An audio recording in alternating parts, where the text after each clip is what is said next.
সামনেই আছে গণেশ চতুর্থী। গণেশ চতুর্থী উপলক্ষে আজকে আমি একটা মিষ্টি রেসিপি শেয়ার করছি। এই মিষ্টিটা কিন্তু উত্তর ভারতের দিকে ভীষণভাবে জনপ্রিয়। আজকের রেসিপি হচ্ছে পাঞ্জেরি লাড্ডু বা পাঞ্জেরি মোদক। পাঞ্জেরি লাড্ডু বা মোদক আপনারা এই একটা মিশ্রণ থেকে কিন্তু তৈরি করে নিতে পারেন। পাঞ্জেরি প্রসাদ উত্তর ভারতের দিকে জন্মাষ্টমীতে অবশ্যই গোপালকে বা কৃষ্ণকে নিবেদন করা হয়ে থাকে। আবার গণপতি বাপ্পাকেও কিন্তু গণেশ চতুর্থীতে নিবেদন করা হয়ে থাকে। এর আগে আমি শেয়ার করেছিলাম গণেশ চতুর্থী বা জন্মাষ্টমী উপলক্ষে ধনিয়া পাঞ্জেরি প্রসাদ, যেটা ছিল ধনে মানে ধনিয়া, ফ্রেশ ধনিয়া পাউডার করে বানানো। আপনারা চাইলে সেটা একবার দেখে নিতে পারেন। তবে এইটা কিন্তু আবার অন্যরকম ভাবে বানানো। পাঞ্জেরি প্রসাদ খাওয়াও কিন্তু ভীষণ উপকারী।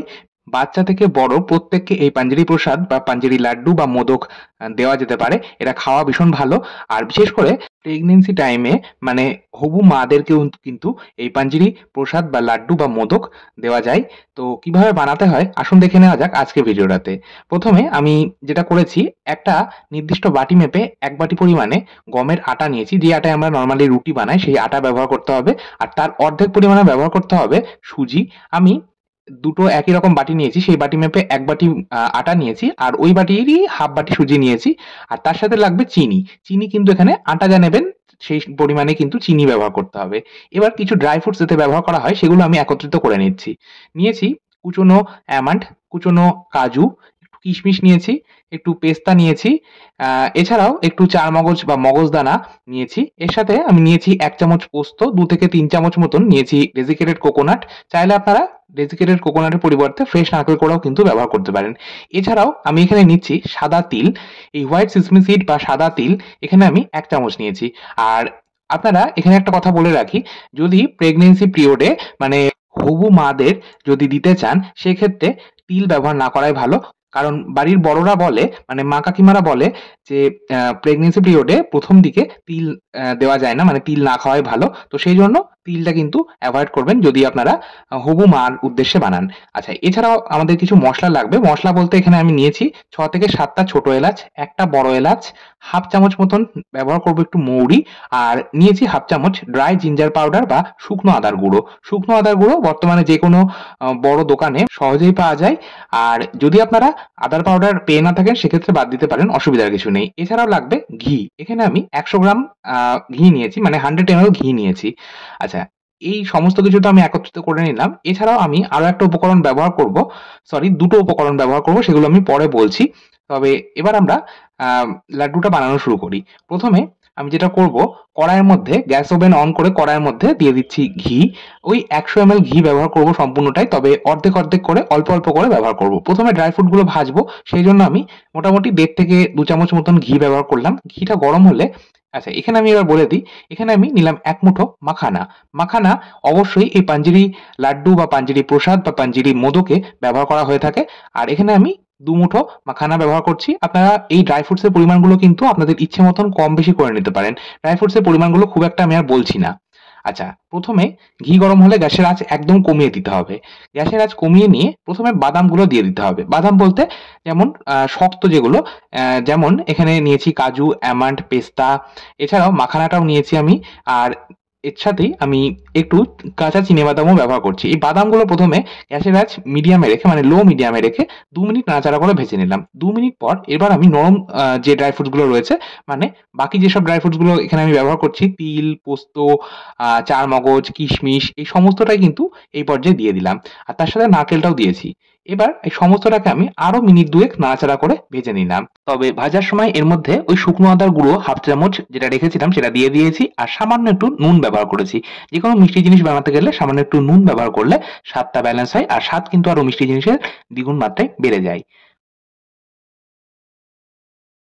যতক্ষণ না এগুলো বেশ একটু লালচে রং ধরছে ততক্ষণ পর্যন্ত ভাজতে হবে। আর অবশ্যই গ্যাসের ফ্লেমটা কিন্তু লো মিডিয়ামে রেখে ভাজবেন, কারণ এই প্রত্যেকটা ড্রাই ফ্রুটস খুব দ্রুত কিন্তু জ্বলে যায় বা ভাজতে গেলে খুব দ্রুত পুড়ে যায়। সেই জন্য গ্যাসের ফ্লেম একদম কমে রাখবেন। সমস্ত ড্রাই ফ্রুটস ভেজে তুলে নিলাম, একটা আলাদা পাত্রে নামিয়ে রাখলাম একটু ঠান্ডা হোক। এবার ওই একই কড়াইয়ের মধ্যে আমি এবার যে ১০০ ml ঘিটা নেওয়া ছিল সেখান থেকে তো কিছুটা নিয়ে ড্রাই ফ্রুটস ভাজলাম। এবার সেইখান থেকে আরো কিছুটা ঘি এর মধ্যে দিয়ে দিলাম। সম্পূর্ণ ঘিটাই আমরা ব্যবহার করব। আমি আবারও বলছি, ঘিটা সম্পূর্ণটাই ব্যবহার করব, তবে অল্প, অল্প করে মেশাবো। আচ্ছা, এবার আমি ২ চামচ মতন ঘি দিয়ে এবার আটাটা দিয়ে দিলাম। ওই ১ বাটি আটা দিলাম। দিয়ে ১ম এ গ্যাসের আঁচ মিডিয়ামে রেখে ২ মিনিট নাড়াচাড়া করে ভেজে নিলাম। আটাটা ভাজা হলে দিয়ে দিলাম সুজি। আর এখানে কিন্তু অবশ্যই সূক্ষ্ম দানা সুজি ব্যবহার করবেন। বাজারে কিন্তু ২ রকম সুজি পাওয়া যায়। একটা একটু মোটা দানা হয়, আর একটা হয় একদম ধুলো সুজি বা সূক্ষ্ম দানা সুজি। তো এখানে আমরা কিন্তু সূক্ষ্ম দানা সুজিটা ব্যবহার করব। আচ্ছা, সুজি দিয়ে আমি আরো কিছুটা ঘি এড করলাম, করে গ্যাসের ফ্লেম একদম কমে রেখেই এবার আমরা এটাকে ভেজে নেব। আচ্ছা, এটা ভাজতে অপরদিকে আমরা একটা গ্রাইন্ডিং জারের মধ্যে আমি নিয়ে নিচ্ছি কিছুটা ড্রাই ফ্রুটস, ভেজে রাখা ড্রাই ফ্রুটস নিচ্ছি, আর মাখানাগুলো আমি বেছে এই মিক্সিং জারের মধ্যে নিয়ে নিলাম। আচ্ছা, এবার এর মধ্যে আমি মসলাগুলো দিয়ে দেবো। মসলা বলতে 1/2 চামচ মতন মৌরি, বড় এলাচ একটা, আর 6 থেকে 7 টা ছোট এলাচ। এর সাথে আমি একটু গুঁড়ো দুধ ব্যবহার করব। গুঁড়ো দুধের পরিবর্তে আপনারা মাওয়া বা খোয়া গ্রেট করেও কিন্তু ব্যবহার করতে পারেন। তবে আপনারা যদি মাওয়া বা খোয়া ব্যবহার করেন সেক্ষেত্রে কিন্তু এখন ব্যবহার করার প্রয়োজন নেই। যেহেতু আমি গুঁড়ো দুধ ব্যবহার করছি, গুঁড়ো দুধটা আমি এই ড্রাই ফ্রুটস এর সাথেই একটু গুঁড়ো করে নিলাম। তারপর আ ওই ড্রাই ফ্রুটস এর মধ্যেই নামিয়ে নিলাম। আচ্ছা, এবার আমি সুজি আর আটা যেটা ভাজছিলাম সেটা কিন্তু ভাজা হয়ে গেছে, আর সম্পূর্ণ ঘিটাই কিন্তু এর মধ্যে আমি ব্যবহার করেছি। সম্পূর্ণ ১০ থেকে ১২ মিনিট সময় ধরে এটা ভাজতে হবে গ্যাসের আঁচ কমে রেখে। বেশ লালচে, লালচে রং ধরে যাবে তখন এটা নামিয়ে নিতে হবে। আচ্ছা, এবার আমি আটা আর সুজিটা ওই ড্রাই ফ্রুটস থালার মধ্যে নামিয়ে নিয়ে ওই একই কড়াইয়ের মধ্যে এবার একটা সুগার সিরাপ বা চিনি শিরা তৈরি করব। এখানে আমি ব্যবহার করলাম চিনি ১ বাটি। যে বাটি মেপে আটা নিয়েছি সেই বাটি মেপেই ১ বাটি চিনি, আর ওই বাটিরই 1/2 বাটি জল দিচ্ছি। চিনি আর জলটা যাতে চিনিটা সম্পূর্ণ মিশে যায় সেই পর্যন্ত অপেক্ষা করতে হবে। ও হ্যাঁ, এখানে কিন্তু আপনারা চাইলে গুড় ব্যবহার করতে পারেন।